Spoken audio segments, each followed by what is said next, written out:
Surat crime બ્રાન્ચે chain સ્નેચિંગની અનેક ઘટનાઓમાં સંડોવાયેલા એક આરોપીને ચંદ્રશેખર આઝાદ બ્રિજ નજીકથી ઝડપી પાડ્યો છે. પોલીસે આરોપી દેવ વાલજીભાઈ વાઘેલાની ધરપકડ કરી તેની પાસેથી ચોરી કરેલી 2 સોનાની ચેઇન તેમજ ગુનામાં ઉપયોગમાં લેવાયેલી મોટરસાયકલ મળી કુલ 5.75 લાખનો મુદ્દામાલ જપ્ત કર્યો છે. પોલીસ પૂછપરછ દરમિયાન આરોપીએ શિંગણપુર અને પાલ પોલીસ સ્ટેશન વિસ્તારમાં નોંધાયેલા 2 ચેઇન સ્નેચિંગના ગુનાઓ કબૂલ્યા છે. ઉપરાંત ઉમરા, પાલ, જહાંગીરપુરા અને અડાજણ વિસ્તારમાં પણ ચેઇન સ્નેચિંગના અનેક ગુનાઓ આચર્યાની કબૂલાત કરી હોવાનું સામે આવ્યું છે. તપાસમાં જાણવા મળ્યું કે આરોપી વહેલી સવારે મોર્નિંગ વોક માટે નીકળતી મહિલાઓને એકલા ચાલતા લોકોને નિશાન બનાવતો હતો. પોતાની ઓળખ છુપાવવા માટે તે મોઢા પર રૂમાલ બાંધી મોટરસાયકલ પર આવી પળવારમાં ચેઇન સ્નેચિંગની ઘટનાને અંજામ આપતો હતો. આરોપીએ ધોરણ 11 સુધી અભ્યાસ કર્યા બાદ ગુનાખોરીનો માર્ગ અપનાવ્યો હતો. મિત્રો સાથે મોજશોખ કરવી અને સારા કપડાં પહેરવાના શોખને પૂરા કરવા માટે તેણે ચેઇન સ્નેચિંગ શરૂ કર્યું હોવાનું પોલીસ તપાસમાં બહાર આવ્યું છે. પોલીસના જણાવ્યા મુજબ આરોપી 3 વખત ચેઇન સ્નેચિંગના પ્રયાસમાં નિષ્ફળ પણ રહ્યો હતો. હાલ ક્રાઇમ બ્રાન્ચ આરોપીના અન્ય ગુનાઓ અંગે વધુ તપાસ કરી રહી છે.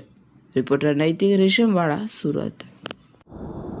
સુરત શહેરમાં અષાઢી બીજની રથયાત્રા અનુસંધાને સુરત ક્રાઇમ બ્રાન્ચની અલગ અલગ ટીમો પેટ્રોલિંગમાં ઘણા સમયથી રહેલી હોય છે અને આ દરમિયાન તેઓ નાસ્તા ફરતા આરોપીઓ, ઓર્ગેનાઇઝ ક્રાઇમ અને જુદા જુદા ગુનાઓના વોન્ટેડ આરોપીઓ અને અનડિટેક્ટ ગુનાઓની તપાસમાં રહેતા હોય છે. આ દરમિયાન ગઈકાલે ક્રાઇમ બ્રાન્ચના પોલીસ ઇન્સ્પેક્ટર જેજી પટેલ અને પીઆઈ જે ગોસ્વામીની ટીમને એક ઇન્ફોર્મેશન મળી હતી કે જે સિંગણપુર પોલીસ સ્ટેશનમાં 10 સાથે ચેઇન સ્નેચિંગનો બનાવ બનેલો છે અને આ ચેઇન સ્નેચિંગના ગુનામાં દેવ યોગેશભાઈ વાઘેલા જે રાંદેર એરિયામાં રહે છે એને કરેલો છે અને એ ચંદ્રશેખર આઝાદ બીચ તરફથી આવવાનો છે અને વેડ રોડ પર ક્યાંય જવાનો છે. આ બાતમી આધારે ક્રાઇમ બ્રાન્ચની ટીમે એને ગઈકાલે પકડી પાડ્યો.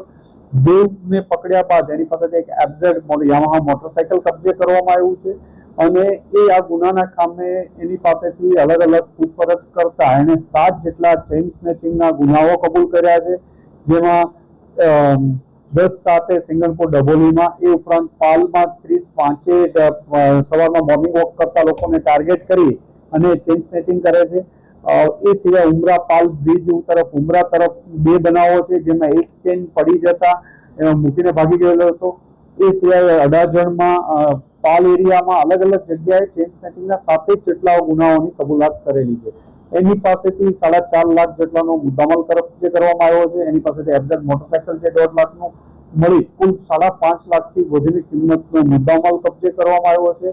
દેવ 19 વર્ષનો છે. એને ભણવાનું છોડીને ઘણા સમયથી છેલ્લા 6 માસથી આ ચોરીને લતે ચેઇન સ્નેચિંગની લત ઉપર ચડી ગયેલો હતો અને દેવ વિરુદ્ધ અગાઉ પણ 135 મુજબનો ગુનો પણ દાખલ થયેલો છે.